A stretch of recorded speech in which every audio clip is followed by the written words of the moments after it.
उल्टा चलती।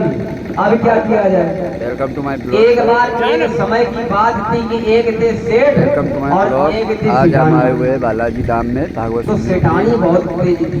आजकल देखा ये होगा पहली जैसे रोड पे पति है। साहब होते हैं था।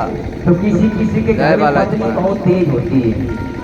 पति साहब चाहे कहीं पर बाजार में ठग जाए लेकिन पत्नी नहीं ठगने वाली।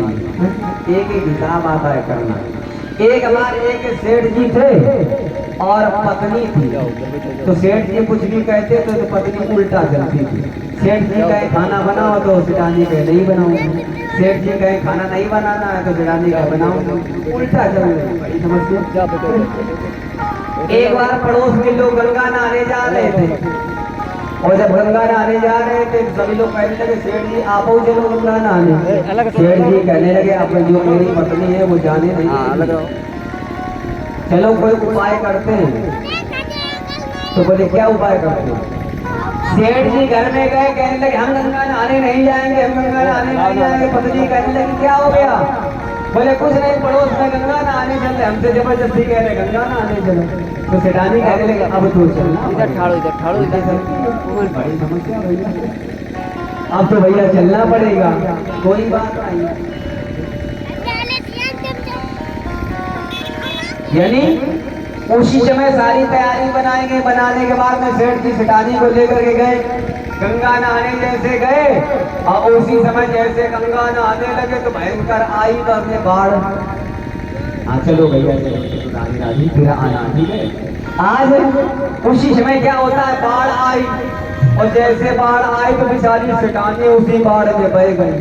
सेठ जी कह ले हमारी सेठानी गई, हमारी सेठानी चली गई, पकड़ो पकड़ो। क्या किया जाए? जाल डालने वाले बुलवाए गए। नहीं जाल डालते शायद मिल जाए व्यक्ति। जाल डालने वाले बुलवाए गए तो जाल को डाला गया और जैसे डाला गया तो उसी समय सीधे की तरफ जाल डाल रहे थे। तो सेठ जी कहते हैं कि सीधे की तरफ जाल नहीं डालना है। हमारी जो पत्नी है ये हमेशा उल्टा चलती रही है तो ये हमेशा उल्टे चढ़ रही होगी बाढ़ में, उल्टे तरफ डालो जाल। तो कहते हैं कि कभी गेल बेर का संग हो जाता है तो जीवन में पटरी नहीं खाती है। आजकल भी घर में अनेक अनेक प्रकार से कहते कोई भी कन्या का विवाह हो रहा हो तो मुहूर्त में खुआया जाता है, गुड़ मिलवाए जाते, नाड़ी दोष देखा जाता है। ये क्यों देखा जाता है? क्योंकि पति पत्नी का जो संबंध होता है ये जीवन पर्यंत तक जो संबंध चलता है ये संबंध अच्छा होना चाहिए। और आजकल गुड़ तो मिल नहीं रहे हैं और आए बोले पंडित जी बोले गुड़ मिले चाहे न मिले, बोले पूरे 36 के 36 बनाओ। विवाह तो होना ही नहीं चीज है। तो पंडित जी बेचारे क्या कर दक्षिणा के चक्कर में बैठे थे। बोले 36 काम सीधे 25 में 35 बनाएंगे, सीधे 40 बना देंगे, आओ तुम जल्दी से आओ। तो कहते हैं कोई भी कार्य करना चाहिए विचरवा करके करना चाहिए। पति पत्नी के जीवन में दाम्पत्य जीवन में कलह नहीं होती है, पटरी नहीं खा रही है, धुंधली बिचारी आज कलह करती है, इधर जाती है, लड़ाई करती है, झगड़ा करती है। बहुत समय बीत गया, जिस समय बीत गया तो उसी समय दाम्पत्य जीवन में संतान नहीं होती। जिस समय संतान नहीं हुई आत्मदेव जी को क्लेश हो गया। अरे गोविंद आपने मुझे सब कुछ दे दिया लेकिन आज मेरे जीवन में एक संतान हो जाती तो मेरा जीवन सुख में व्यतीत हो जाता। जिस पिता के जीवन में आज बेटा बेटी नहीं है, जिस माँ के जीवन में परमात्मा ने बेटा नहीं दिया है, आज उससे जाकर के पूछो उसके हृदय से कैसे जीवन यापन होता है। हे प्रभु एक बेटा दे देते, बेटा नहीं आप देने वाले थे तो मेरे जीवन में एक बेटी दे देते, ये जो जीवन है सुख में व्यतीत हो जाता। हंसते हंसते खिलखिलाते हुए पुष्प मेरे घर में आ जाते हैं। बेटा बेटी संतान नहीं हुई, संतान नहीं हुई, घर को छोड़ दिया। बोले ऐसे व्यक्ति को जीना नहीं चाहिए। जिसके जीवन में बालक नहीं है छोड़ दो, दुख हो गया। एक दासा तुझो दुखा गृह में त्यक्ता पदंगता गृह में त्यक्ता पदंगता छोड़ दिया, दुख हो गया, जंगल चले गए, इधर उधर देखने लगे, प्राणों को समाप्त कर देंगे, कुछ दिखाई नहीं पड़ता। जब कुछ दिखाई नहीं पड़ा, एक पेड़ के पास में गए, एक तालाब है, जल भरा हुआ है। प्राणों को निकालने के सामने देखा, एक महात्मा जी आ रहे थे। आत्मदेव जी को देखा तो देखने में सुंदर लग रहे थे, बड़े सुंदर सुशील। बोले कितना तेज है इस महात्मा के अंदर, ये कहाँ आया है, क्या कर रहा है, कहाँ से आया महाराज, क्या कर रहे हो, नहीं बता रहे। बोले मुझे एक बेटा मिल जाता, जीवन में मेरा जीवन सुखमय व्यतीत हो जाता। महात्मा जी कहने लगे, जिस समय मस्तक की रेखा को देखा, कहते हैं कि महात्माओं की झोली बहुत प्रबल होती है। कहते हैं कि ब्राह्मण जब क्रोध में आता है तो केवल श्राप देता है, लड़ता नहीं है। ब्राह्मण की बोली और क्षत्रिय की गोली है, और इसके बाद में वैश्य की टोली और महात्माओं की झोली, ये भैया कभी खाली नहीं जाती है। वैश्य होता है, लोग सताएंगे, अनेक अनेक कार्य करेंगे तो टोली बनाकर के सारी कार्य कर लेता है। ब्राह्मण यदि क्रोध में आ जाता है, ब्राह्मण को लोग सताने लगते हैं, क्रोध में आ जाता है तो ब्राह्मण क्या करता है, केवल श्राप देता है, और लड़ने के लिए कभी ब्राह्मण तैयार नहीं होता है। क्षत्रिय क्रोध में आ जाता है, हमेशा गोली से बात करता है। तो कहते हैं कि इनकी झोली बहुत प्रबल होती है। महात्मा जी कहने लगे, चिंता मत करो, एक जीवन की बात क्या करें पंडित जी, आपके साथ 7 जन्मावधि 7 जन्म तक कोई पुत्र होने की संभावना नहीं। विचार करने लगे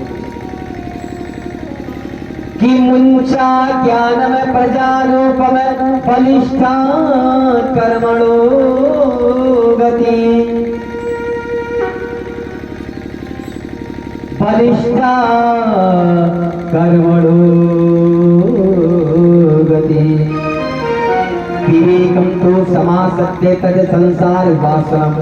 ऐसा करो, 7 जन्म तक पुत्र होने की संभावना है नहीं, तो हमारा मतलब ये है कि गृहस्थ जीवन को छोड़ दो, गृहस्थ जीवन को छोड़ दो और छोड़ करके आप भगवान का भजन करो, त्यज संसार वासनम, संसार का त्याग कर दो, भगवान का भजन करो। केवल कहते हैं सारे सुखों को व्यक्ति जो प्राप्त कर लेता है, तो कहते हैं कि अंते नारायण स्मृति, अंत में तो केवल नारायण का ही स्मरण होता है। भैया साथ में जाने वाला कुछ नहीं होता। सजे भज कर जिस दिन मौत की, अरे सहजादी आएगी, अरे सहजादी आएगी, ना सोना कम आएगा, ना चांदी आएगी,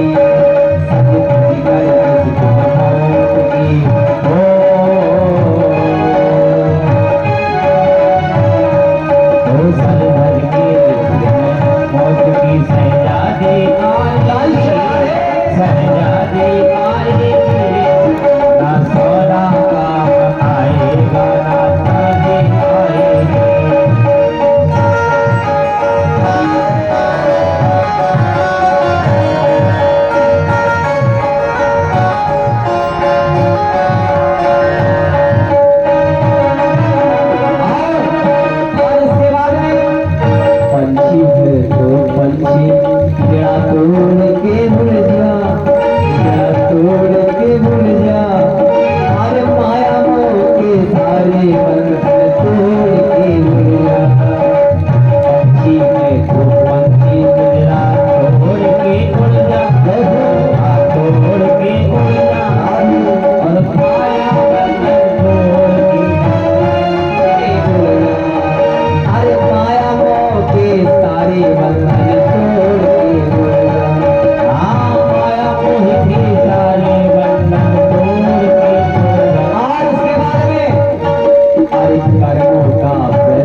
तूने पाया मानव तन, तूने पाया मानव तन, अरे पाक में क्यों भटका है रे पापी तेरा मन, अरे पाक में क्यों भटका है रे पापी तेरा मन, ओ पाक में क्यों भटका है रे पापी तेरा मन,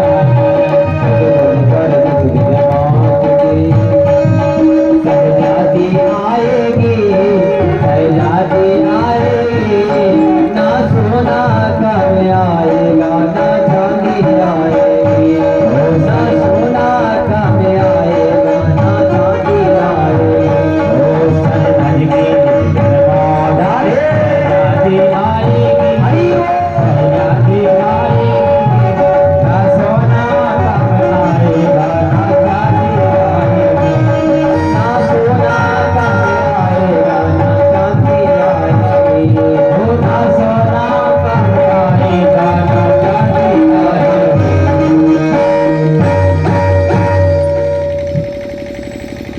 यानी आज बेटा होने की संभावना नहीं है। तो कहने लगे क्या किया जाए, तो उसी समय महात्मा जी ने एक झोली से फल निकाला और फल को निकाल करके पंडित जी को दे दिया, मंत्र पढ़ा, इस फल को लेकर के जाना, पत्नी को खिला देना, समय आने पर पत्नी के गर्भ से एक बालक होगा। कुछ नियम बताए, कोई भी पूजा पाठ आराधना कर रहे हो, सबसे बड़ी पूजा कौन सी बताई गई, सबसे बड़ी पूजा यदि बताई गई है तो सबसे बड़ी पूजा नियम की होती है। यदि आपने अपने जीवन में सच्चे एक नियम का पालन कर लिया तो इससे बड़ी कोई पूजा नहीं है। अब आप कौन सा नियम कर रहे हैं, कोई भी आप नियम कर रहे हैं, कोई भी आप नियम कर रहे हैं। फल को लेकर के गए और जाने के बाद में पंडित जी महात्मा जी ने बताया, सत्यम नास्ति तपा शौचम दया दानम न विद्यते उद्रम भैरो जीवा पराका कूट भासुरा। इसके साथ में नियम करना पड़ेगा, सत्य बोलना पड़ेगा, हाथों से दान करना पड़ेगा, जीवों पर दया करें, जीवों की हिंसा ना करें। कोई संत ब्राह्मण आपके दरवाजे पर यदि आ रहा है, जब तक भिक्षा ना दे दे तब तक वापस नहीं करना चाहिए। ये सारे नियम बताए।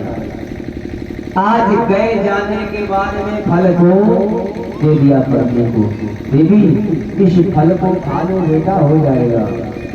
तो लिली कहने लगी, ऐसे अगर फल खाने से बेटा हो जाए तो सब फल ही नहीं खाते होंगे। बोले नहीं, एक महात्मा जी ने दिया है आशीर्वाद, आशीर्वाद दिया है, मुझे विश्वास है कि फल होगा। तो कहते हैं कि विश्वास करना भी बहुत जरूरी है। जब तक परमात्मा से आप लगन नहीं लगाएंगे, विश्वास नहीं करेंगे, तब तक सफलता आने वाली नहीं होती। फल को लिया, लेने के बाद में आदत कुतर्क करनी होगी। धुंधली फल को लेती है, लेकर के मन में सोच रही है ऐसे फल को खाने से बेटा बेटी होने लगे तो सारे कार्य हो जाएंगे। मन में सोचने लगी, इस फल को मैं खा लूंगी, मेरा गर्भ बढ़ जाएगा, गृह गारम खत्म भवे, घर का जो कार्य है ये कार्य कौन करेगा। तो क्या किया जाएगा, गर्भ बढ़ जाएगा, अनेक अनेक प्रकार की बातें ये सोच रही है। बहन आ गई, धुंधली की एक बहन आ गई, कहने लगी क्या हुआ बहना। बोले कुछ नहीं, स्वामी जी फल लाए, कह रहे बेटा हो जाएगा, फल को खा लो। बहन कहने लगी, बहना ऐसा करो, चिंता मत करो, कुछ दिनों के बाद में मेरे गर्भ से एक बेटा होगा, इस फल को मत खाओ। उस बेटे को ला करके मैं आपको दे दूंगी और इसके बाद में आपको केवल यही कहना है कि मेरे जीवन में संतान हो गई। समय हुआ, होने के बाद में बहन ने क्या किया कि पत्नी के गर्भ से बालक हुआ, धुंधली के गर्भ से, लेकिन उस फल को क्या किया, उस फल को बैल ने बता दिया कि इस फल का यदि आप निरीक्षण करना चाहती हो तो इस फल को एक गौ को खिला दो, गौ को खिला दो और खिलाने के बाद में समय आने पर परिणाम सामने आ जाएगा। भैया कहते जैसे समय बीता, जैसे समय बीतने लगा, आज जैसे समय बीता तो धुंधली के गर्भ से एक बालक हुआ। कौन सा बालक था? जो पहले ने बालक दिया था लेकिन बोल दिया धुंधली के बालक हो गया।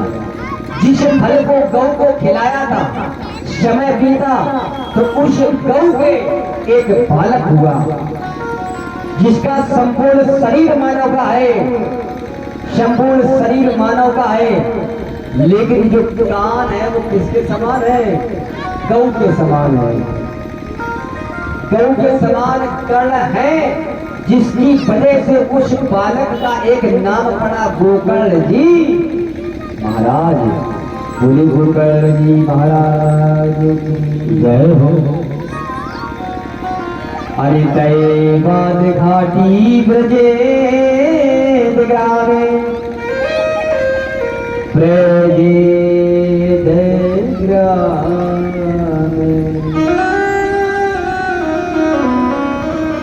ग्रामे क्या किया जाए?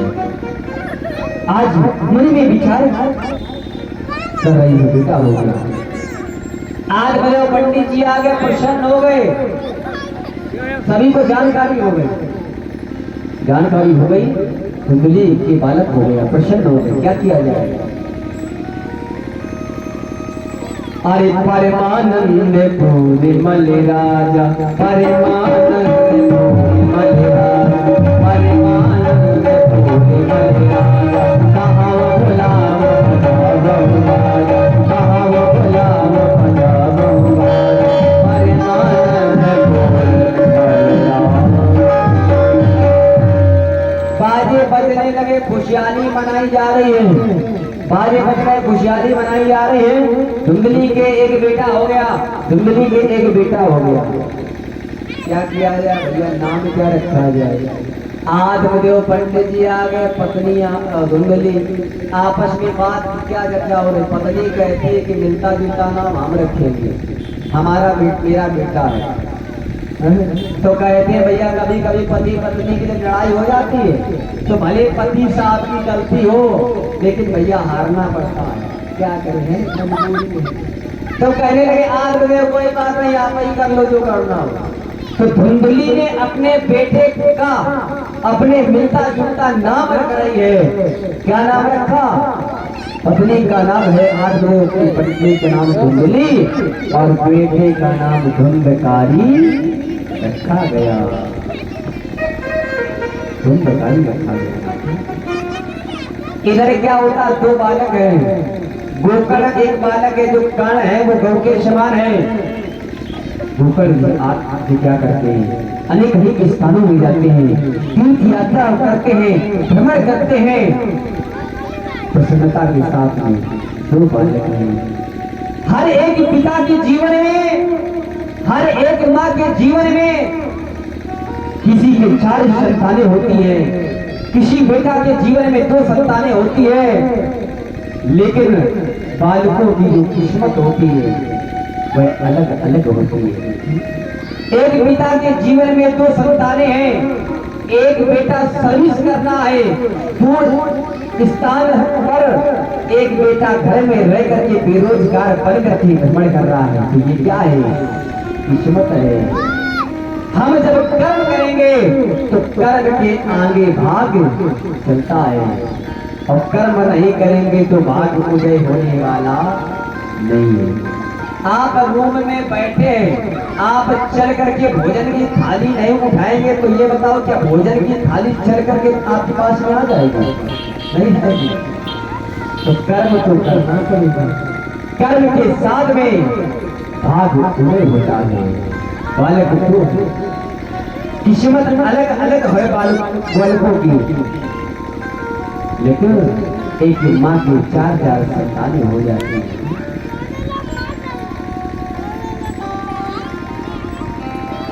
कि तू फूल साथ फूले किस्मत जुदा जुदा है, वो फूल साथ फूले किस्मत जुदा जुदा है, वो फूल साथ फूले किस्मत जुदा जुदा है, वो फूल साथ फूले किस्मत जुदा जुदा है, वो फूल साथ फूले किस्मत जुदा जुदा है। का बनाए गजरा एक फूल में लगा है, का बनाए गजरा एक फूल में लगा है, वो फूल साथ फूले किस्मत जुदा जुदा है, वो फूल साथ फूले किस्मत जुदा जुदा है। का बनाए गजरा एक फूल में लगा है, का बनाए गजरा एक फूल में लगा है, का बनाए गजरा एक फूल में लगा है, का बनाए गजरा एक फूल में लगा है, फूल में लगा है। गोकर्ण जी महाराज क्या करते, तीर्थ यात्रा करने चले गए और इधर दोनों बालक सयाने हो रहे हैं, और जिस समय बालक सयाने होने लगे तो उसी समय एक बात हो गई। बात क्या हो गई? ये जो धुंधकारी है इसकी प्रवृत्ति बदल गई। प्रवृत्ति कैसी हो गई? राक्षसी प्रवृत्ति हो गई। एक बार ये जो धुंधकारी है अपनी माँ से कहने लगा, माँ आपके पास में जितना धन रखा हो सारा धन मुझको दे दो, यदि धन मुझे नहीं मिल रहा है तो आपको जला करके मैं एक कुएं में डाल दूंगा। बड़ी समस्या।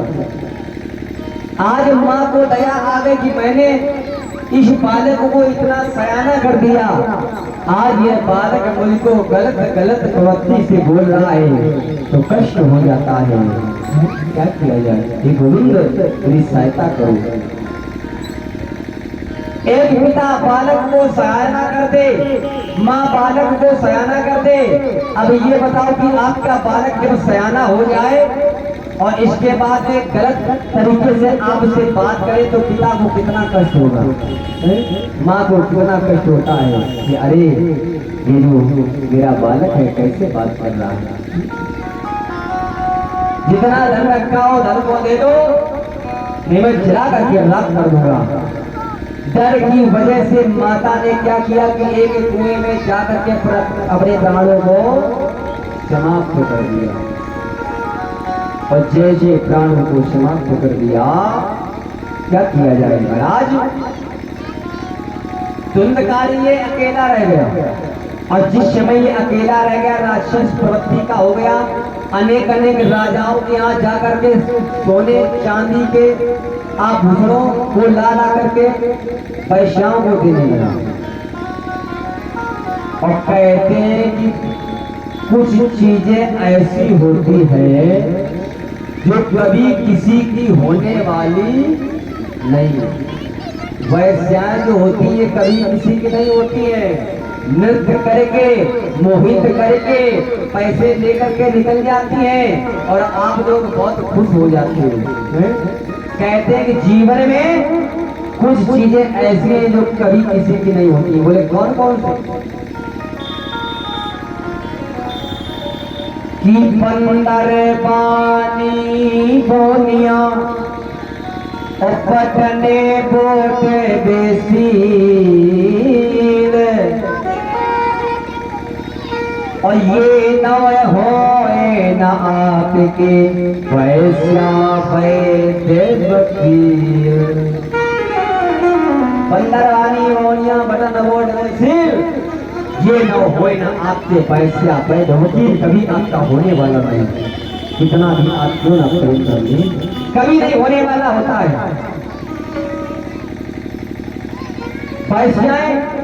वैश्याओं का संग हो गया, क्या किया जाए? अनेक अनेक राजाओं के यहाँ जाकर के चोरी करता है, धन लाता है, वस्त्र लाता है, आभूषण लाता है, वैश्याओं का पालन पोषण करता है। एक बार वैश्याओं ने सोचा कि किसी दिन ये धुंधकारी यदि पकड़ा गया, किसी दिन ये धुंधकारी यदि पकड़ा गया तो मेरा काम मेरे काम तमाम हो जाएंगे। तो क्या किया जाए? वैश्या ने सोचा कि ऐसा करो कि इसको जला करके एक स्थान पर गाड़ दो। एक बार रात्रि का समय था, धुंधकारी सो रहा था। वैश्याएं आई, धुंधकारी के हाथ और पैरों को चारपाई में बांध दिया। बांधने के बाद में जलता हुआ एक अंगारा लेकर के लगा दिया और सरसता हुआ आया धुंधकारी। कलीली ले आए। अरे वाह, ये रखो, चिंता न करो भैया, गर्मी में सभी को कहीं मुझे पता नहीं।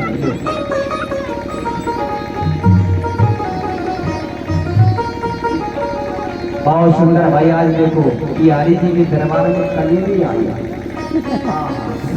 बड़ा अच्छा समय दीजिए। हाँ, चिंता ना करो, एक एक कलीली सभी को दी जाएगी। हाँ तो घर मिला बोल माँ के घड़ी लाल की।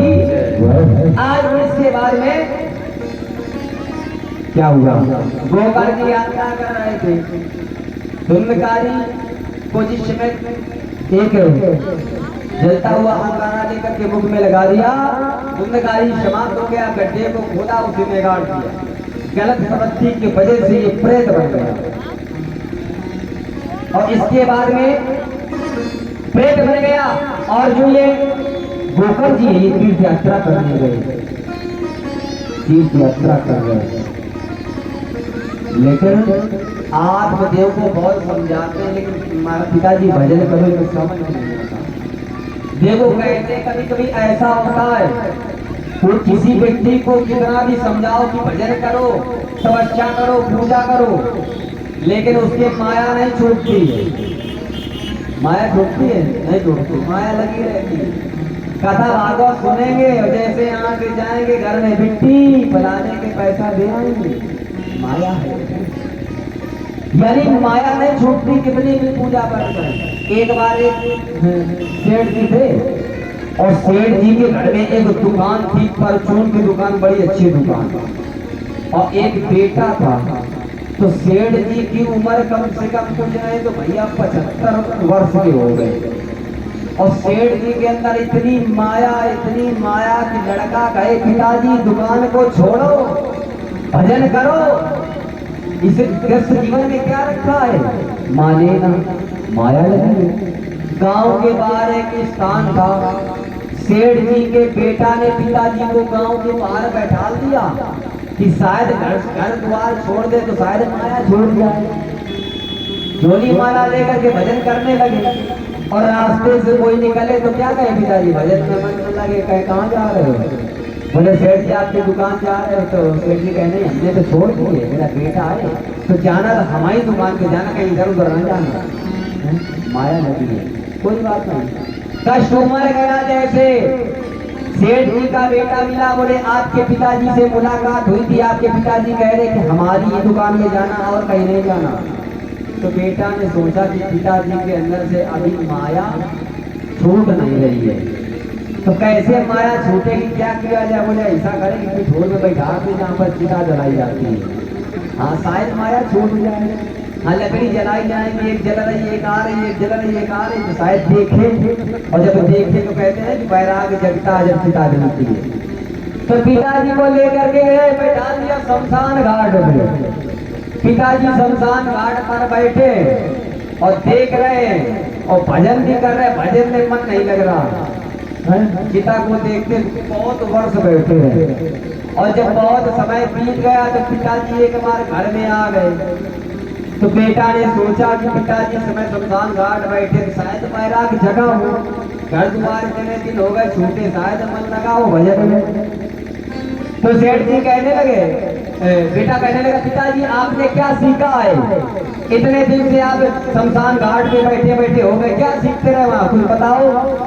तो सेठ जी कहने लगे हमने सोचा कि इस समय शमशान घाट पर कम एक दुकान होना चाहिए। बोले कौन सी? बोले लकड़ी कंडा की दुकान करो, इस समय खूब चल रही है, एक मिट्टी एक जाल एक लाइन लगी है। समझो भैया, जब माया नहीं छूटती है तो कहीं पर भी बैठो तो क्या दिखता है? केवल रुपया ही दिखता है। आज बैठे बैठे बहुत समझते बेटा ने सजाए से मानने वाले नहीं। तो कहते हैं, तो कहने का तात्पर्य क्या है कि गोकर्ण जी समझा रहे पिताजी छोड़ो घर द्वार को, भजन करो, नहीं छोड़ते। गोकर्ण जी ज्ञान देने लगे क्या,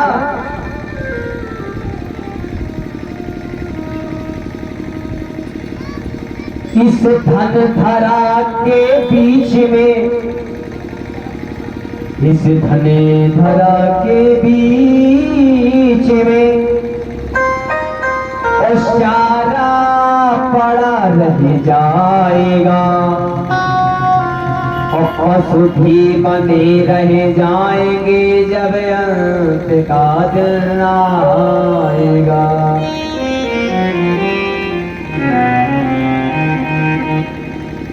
इस धन धरा के बीच में चारा पड़ा रह जाएगा, पशु भी बंधे रह जाएंगे जब अंत का दिन आएगा। पशु भी बंधे रह जाएंगे जब अंत का दिन आएगा। इसके बाद में ये नारी लगे प्यारी, ये नारी लगे प्यारी जो रोती खड़ी रह जाएंगी, जिस देह पे करते गर्भ वो चिता में जल जाए। जिस शरीर पर हम अहंकार करते हैं, एक गरीब है, एक पैसे वाला व्यक्ति है। गरीब व्यक्ति के पास में कोई मिलने के लिए नहीं जाता है, लेकिन अमीर व्यक्ति के पास में करोड़ों लोग मिलने के लिए जाते हैं। लेकिन ये क्या है, ये भ्रम है। और शमशान का मतलब क्या होता है, बोले शान, बोले मेरे जीवन का जो शान है उस स्थान पर सब हो जाता है। सब का मतलब बराबर। वहां तो ना तो भैया गरीबी देखी जाती है और ना तो अमीरी देखी जाती है। और जिस समय चिता जलाई जाती है, एक तरफ अमीर की चिता जलाई जाती है और एक तरफ गरीब की चिता जलाई जाती है, लेकिन शमशान में दोनों बराबर होती हैं। लेकिन आप गरीब हो, कपड़े फटे हैं, साफ हैं, स्वच्छ हैं, थोड़ा धन है, संतुष्टि है, और अधिक धन होने के बाद में भी संतुष्टि नहीं है, तो ऐसा जीवन व्यर्थ होता है। आपके पास में 20 रुपए है, उतने में ही काम चलाना चाहिए। कहते क्या,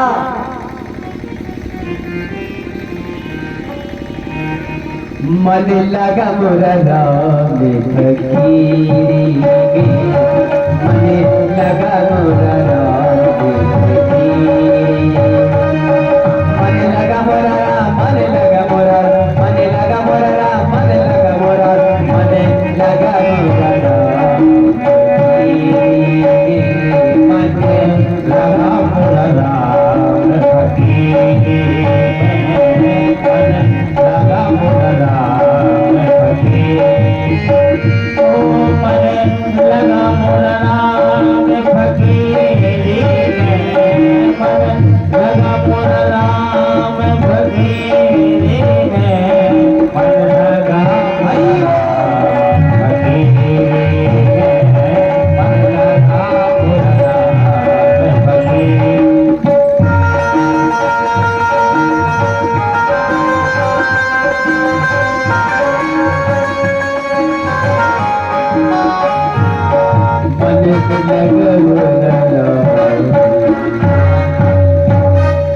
आज गोकर्ण जी को बार बार समझाते हैं आपकी जरूरत को। इसके बाद में कहने लगे पिताजी सुनो, बड़े क्षण भंगुर जीवन की कलिका, कलिप्रात को जाने खिली ना खिली, और रख ले हरि नाम हरि रचना, तब अंत समय में दीना मिली। पिताजी छोड़ दो ग्रस्त जीवन को। हमने आपको पहले भी समझाया था जब आपके जीवन में संतान नहीं थी तब भी मैंने समझाया था कि तेज संसार वासना, संसार को त्याग कर भगवान का भजन करो। इसके बाद में संतान हो गई। कैसी भैया जिंदगी है देखो कि कभी कभी ऐसा हो जाता है कि पिता के जीवन में जब संतान नहीं होती तब भी बताओ कष्ट होता है। और इसके बाद में दो बेटा हो गए, बड़े हो गए, सयाने हो गए, शराब पीने लगे, लाठी डंडा लेकर के पिताजी के ऊपर माताजी के ऊपर जलाने लगे, तब भी बताओ सुख नहीं। तो पिता सोचता है कि संसार में क्या है, बेटा था तब भी सुख नहीं, आज बेटा है तब भी सुख नहीं है, तो सुख है कहाँ। कहते कि सच्चा सुख यदि पाना है, सच्चा आनंद पाना है तो केवल राम के नाम में ही सुख मिलता है। ये बताओ 20, 25, 30, 35, 40 मार लो मौज, 50 हो गए और जैसे 60 हो गए, 50 साल के बाद में बेटा का 4 पाई लेकर के बाहर डाल देता, पिताजी बाहर ही बैठो अंदर न जाना। तो क्या है, यानी कहने का मतलब भैया सारे कार्य आप करते रहेंगे। ये जो उम्र है मानव की इसी संसार में निकलती जा रही है, ऐसे ही निकल जाएगी, समय निकल जाएगा और इसके बाद में पछतावा हो जाता है। आज बार बार समझाते हैं पिताजी सुनो, इस धन धरा के बीच में सारा पड़ा रह जाएगा। यानी आदमी जिसमें क्या है, आदमी जिसमें क्या है, जिसमें सौदा है जहां, और एक मिट्टी की इमारत, एक मिट्टी का मकान, और रोने का कारा बना है, और ईंट जिसमें हड्डियां, और चंद्र सांसों पर खड़ा है ये ख्याली आसियां। खून का गारा बना है, ईंट जिसमें हड्डियां, ईंट क्या है, ये जो शरीर है, ये जो हड्डी है, ये सभी ईंट लगी है, खून का गारा बना है। ईंट जिसमें हड्डियां, चंद्र श्वासों पर खड़ा है, ये जो चंद्र, ये जो श्वास है, चंद्र श्वासों पर खड़ा है, ये ख्याल आशियां, और मौत की पुरजोर आंधी जब इसे ठुकराएगी तो टूट करके ये इमारत खाक में मौत की पुरजोर आंधी जब इसे ठुकराएगी, टूट करके ये इमारत खाक में मिल जाएगी। जीवन तो भैया एक रेत है, आदि मसीजर का भी रेत है, जीवन तो भैया एक रेत है, कभी सच्चाई कभी मेल है, जीवन तो भैया एक रेत है, कभी मसीजर का भी रेत है।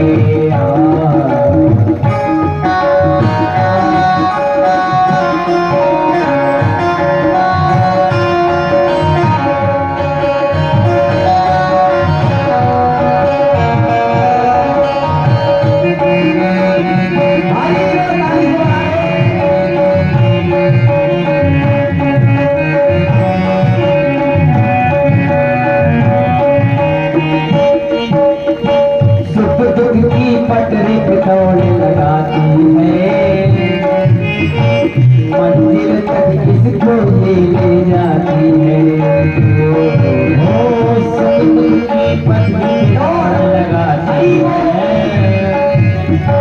मंदिर तक हमको भी पहुंचाती है।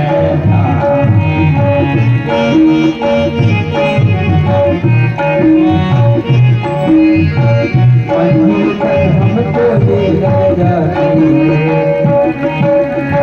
सांसों का जब तक इसमें खेल है, कभी पैसेंजर कभी मेल है। जीवन तो भैया एक खेल है, कभी पैसेंजर कभी मेल है।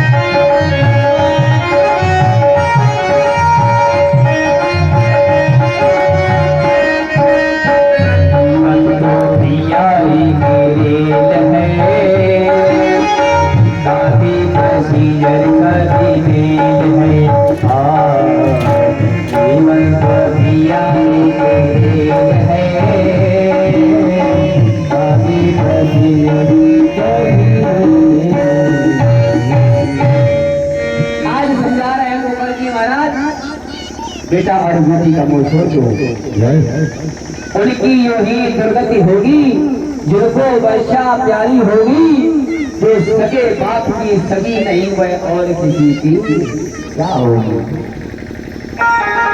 यदि समझाते हैं, बार बार समझाया तो उसी समय ज्ञान हो गया।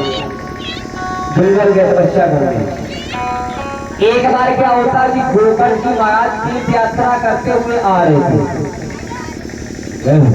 तीर्थ यात्रा करते हुए आ रहे थे और आने के बाद में एक बार मन में सोचा कि आज हम सभी लोग चल करके अपने महलों में विश्राम करते हैं। तो गोकर्ण जी महाराज महलों में जैसे आए रात्रि में विश्राम कर रहे थे, तो उसी समय क्या देखा, रात्रि में विश्राम कर रहे थे तो ये जो धुंधकारी है, जब वैश्याओं ने गड्ढे को खोद करके डाल दिया था, जिसकी वजह से ये प्रति योनि में चला गया था। रात्रि का माहौल है, अनेक अनेक तरीके के रूप बना करके आवाजें लगाता है। अरे कभी घोड़े का रूप बनाता आवाजें लगाता है, कभी कुत्ते का रूप बनाता है, कभी बिल्ली का रूप बनाता है, आवाजें जिस समय लगाता है। गोकर्ण जी महाराज कहते हैं कौन हो, कौन हो मुझे बताओ। प्रेत के अंदर बोलने की शक्ति नहीं, कौन महाराज बताओ, आप कौन हो। तो बार बार जिस समय गोकर्ण जी ने कहा तो उसी समय आज इस धुंधकारी ने आवाज लगाई, महाराज मैं कौन हूँ। अहं भ्राता त्वदीयोऽस्मि धुंधकारी नामिता, धुंधकारी नामिता। ये भैया मैं आपका भाई, मेरा नाम धुंधकारी है, मैं प्रेती योनि में पड़ा हूँ, मेरा उद्धार करो। बोले मेरा उद्धार करो। बोले उद्धार कैसे होगा। गोकर्ण जी कहने लगे कौन हो। बोले मैं धुंधकारी हूँ। उसी समय कमंडल से जल दिया, जल को लेकर के जैसे छींटा लगाया, इसके धुंधकारी के अंदर शक्ति आ गई। महाराज भाई से कहता है भ्राताश्री मेरे मुक्ति का उपाय करो। गोकर्ण जी महाराज कहने लगे मैंने गया में जाकर के श्राद्ध कर दिया। कहते हैं कि गया में जाकर के श्राद्ध करो, पिंड दान करो, वापस आओ, श्रीमद् भागवत की कथा कराओ, इसके बाद में गया भोज कराओ, तब जीव का उद्धार होता है। ये नियम बताया गया। आज गोकर्ण जी कहने लगे मैंने गया में जाकर के श्राद्ध कर दिया, आपका उद्धार नहीं हुआ। बोले नहीं, जिस समय श्राद्ध का समय हो रहा था उस समय धुंधकारी के नाम का कोई संकल्प नहीं किया गया था, इस वजह से उद्धार नहीं हुआ। बोले क्या किया जाए। बोले उद्धार ढूंढो।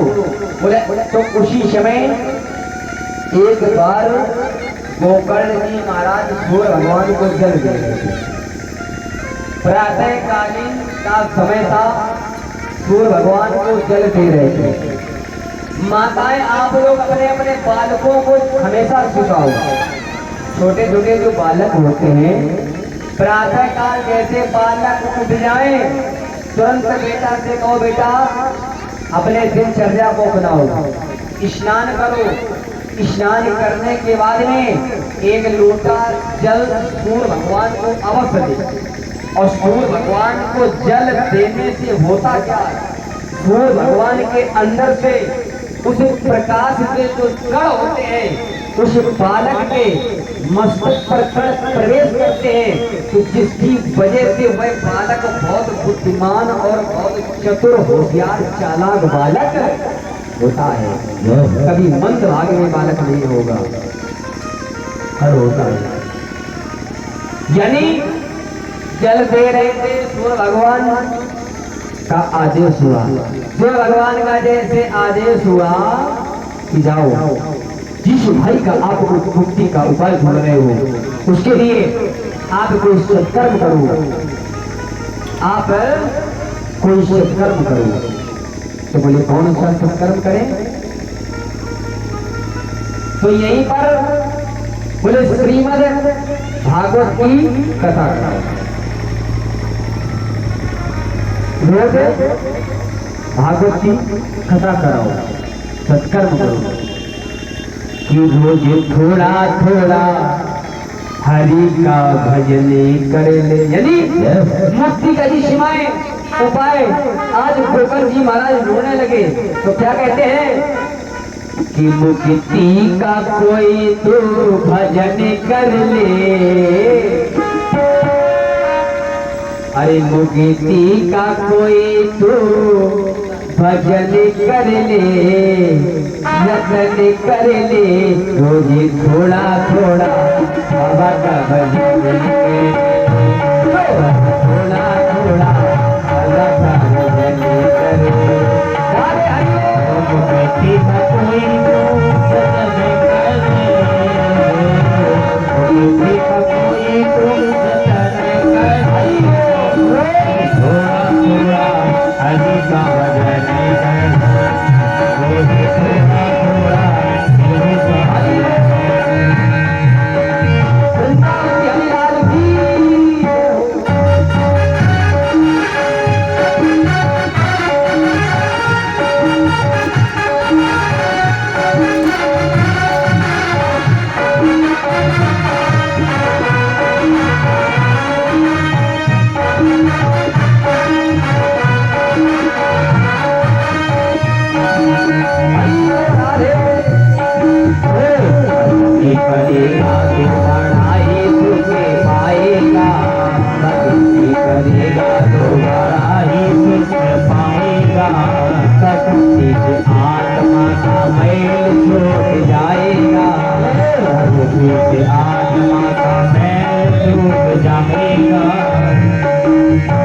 भक्ति के साथ साथ मन कर ले, भक्ति के साथ साथ मन कर ले, थोड़ा थोड़ा हरि का भजन कर, रोज थोड़ा थोड़ा हरि का भजन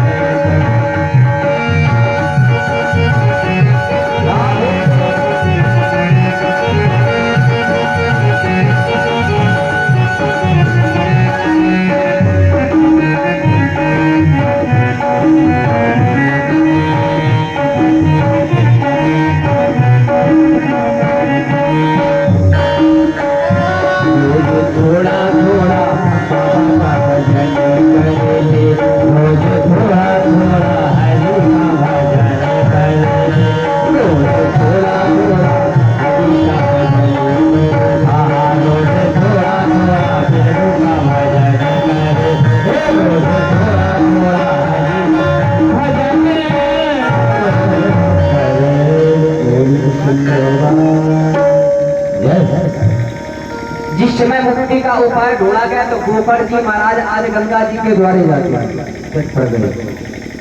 सोनकादि ऋषियों ने उपाय ढूंढा, जिस भाई का आप मुक्ति का उपाय ढूंढ रहे हो इसके लिए गंगा जी के तट पर जाओ और जाकर के श्रीमद् भागवत की कथा कराओ।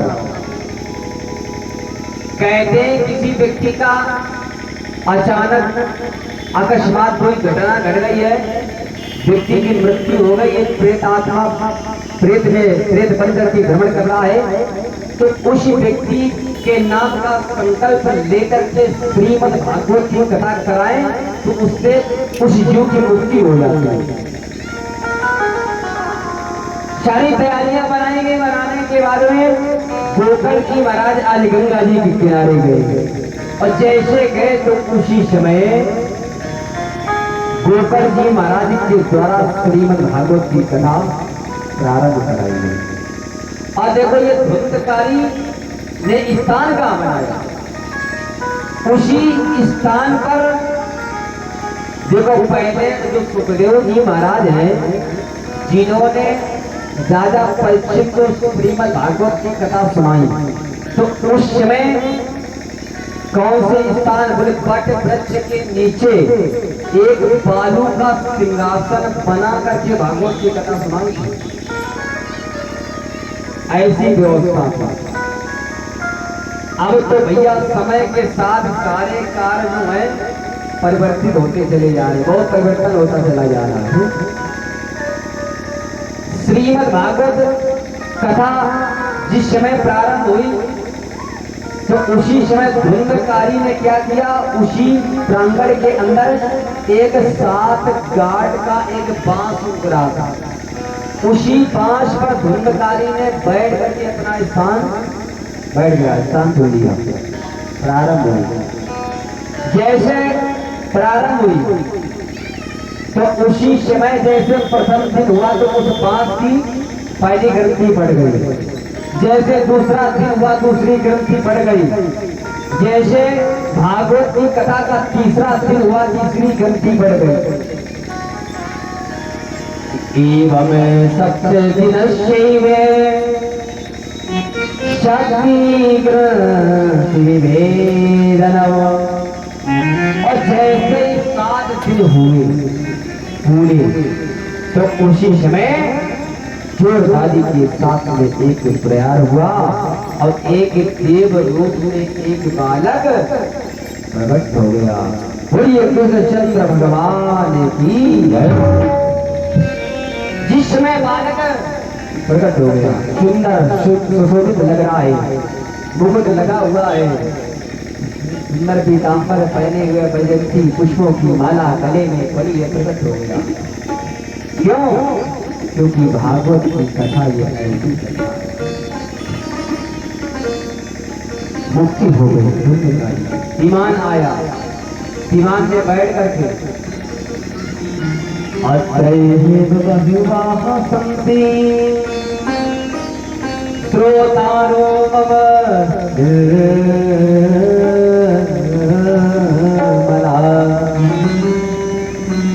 विमान में बैठ करके धुंधकारी चला गया, पर नाम प्राप्त हो गए। स्वर्गादि ऋषियों ने प्रश्न कर दिया, महाराज ये बताइए क्या केवल धुंधकारी ने ही केवल कथा सुनी थी जो विमान आया? प्रांगण में आप लोग बहुत लोग बैठे थे, जैसे आप लोग इतने लोग बैठे और जो परिचितानी कथा सुनता ही है, इनके लिए विमान आ जाए चले जाए परम धाम, तो आप लोग कहोगे पंडित जी हमारे लिए विमान क्यों नहीं आया? कहोगे नहीं कहोगे? हमने भी तो कथा सुनी थी। यानी धुंधकारी के लिए विमान आया, अन्य लोगों के लिए विमान क्यों नहीं आया? ये बात रखी गई। शुद्ध जी महाराज कहते स्वर्गादि ऋषियों से सुनो, एक सेठ ने 2 मूर्ति बनाई, दोनों मूर्ति पीतल की है, दोनों मूर्तियों की लंबाई भैया बराबर है, चौड़ाई बराबर है, दोनों मूर्ति पीतल की है। और इसके बाद मार्केट में रखी गई दोनों मूर्ति। बड़े बड़े संत लोग आ रहे हैं, सेठ जी कहने लगे देखे आज कौन विद्वान संत आता जो मेरी केवल एक बात बता दे। बोले कौन सी बात बता दे? बोले एक मूर्ति की कीमत 1 लाख रुपए है, एक मूर्ति की कीमत 1 लाख रुपए है, और एक मूर्ति की कीमत केवल 50,000 रुपए। मूर्ति सेम बराबर है, दोनों पीतल की हैं, लंबाई चौड़ाई पीतल की मूर्ति बराबर है, लेकिन ये मूल्य क्यों कम ज्यादा है? आप बताओ भैया। एक मूर्ति 1 लाख की, एक 50,000 की, और सेम मूर्ति दोनों। बड़े बड़े विद्वान लोग लगे रहे, नहीं बता पा रहे। बड़े बड़े लोग लगे रहे, नहीं बता पा रहे। संत लोग लगे रहे, नहीं बता पा रहे। एक विद्वान संत आ गए जो बहुत ज्ञानी थे, तो उन्होंने क्या किया कि एक सुतली ले आए।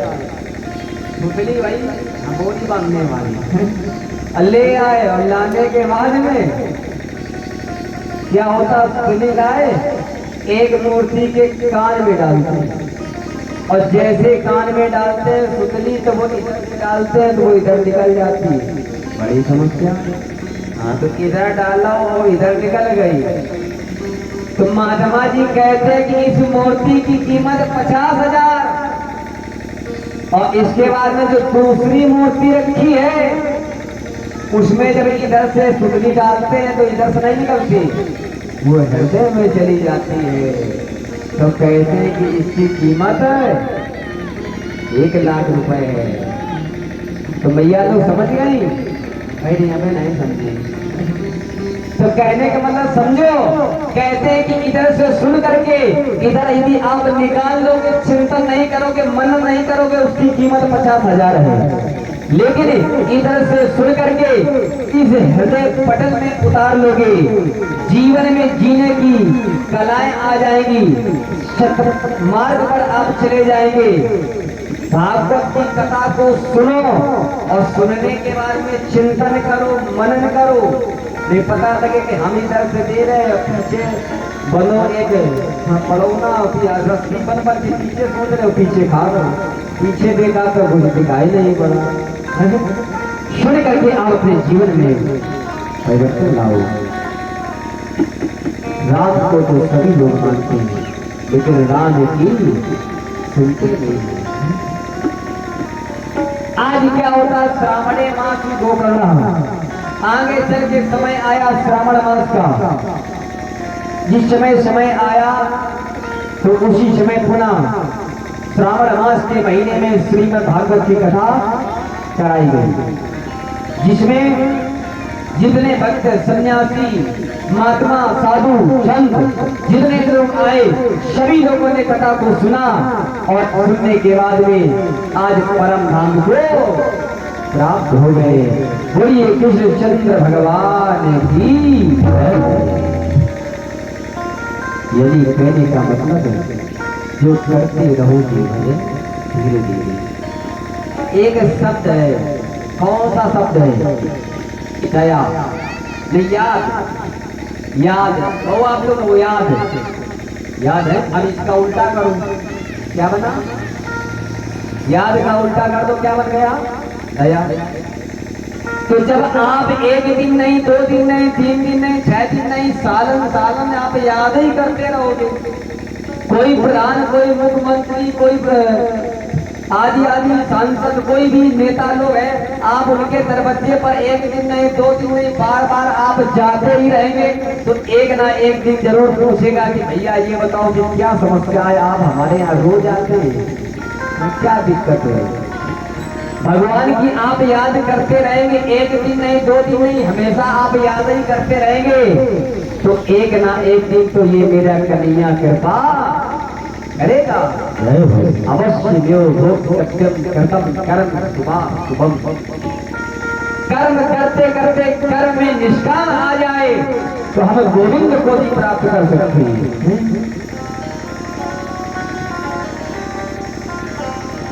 अरे हमने आंगन नहीं गुहारा,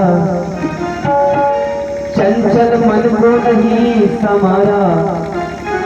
अरे हमने आंगन नहीं गुहारा, चंचल मन को नहीं समारा। कैसे आएंगे भगवान, कैसे आएंगे भगवान?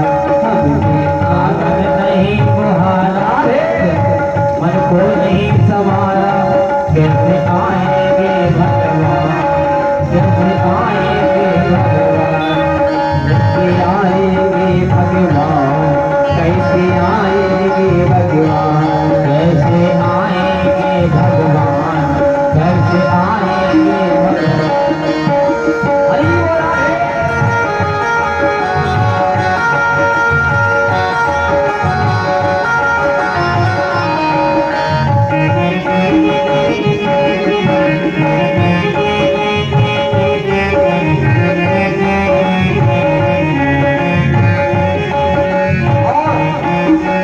हरि कल मस्त सहासी लगी हुई है तेरी, हरि कल मस्त सहासी लगी हुई है तेरी।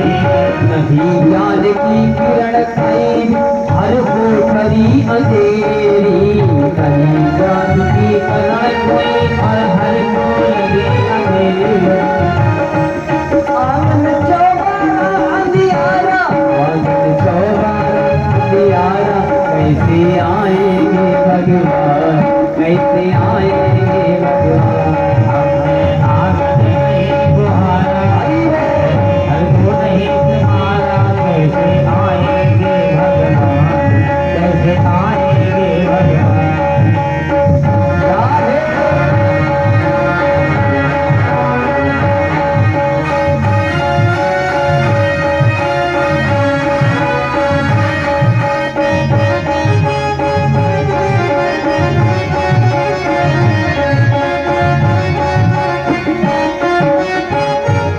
चंचल मन को नहीं समारा, चंचल मन को नहीं समारा, कैसे आएंगे भगवान, कैसे आएंगे भगवान, कैसे आएंगे भगवान, कैसे आएंगे भगवान, कैसे आएंगे भगवान, कैसे आएंगे भगवान, कैसे आएंगे भगवान, कैसे आएंगे भगवान।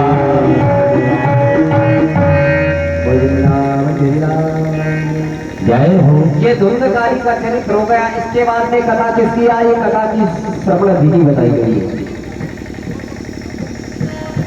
श्रवण विधि में क्या बताया गया है कि कहते हैं कि एक बार श्रीमद् भागवत कथा कराने में धन कितना खर्चा होता है।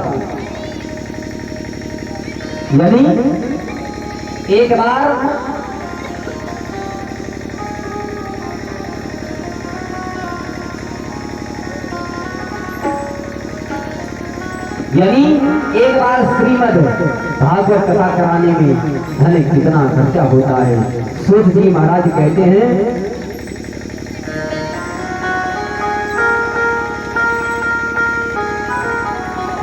और हमारे भैया जी हैं सतीश भैया जी, सतीश भैया जी के द्वारा बांकी बिहारी के चरणों में बहुत ही सुंदर मुद्राएं 21 मुद्राएं भेजी हैं।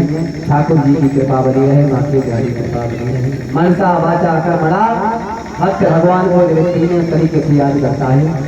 आज देखो क्या होता कि एक भागवत कथा कराने में धन कितना खर्चा होता है। तो बताया गया कि एक कन्या के विवाह में, एक कन्या के विवाह में जितना धन खर्चा हो जाता है, उतना ही धन श्रीमद् भागवत कथा कराने में खर्चा हो जाता है।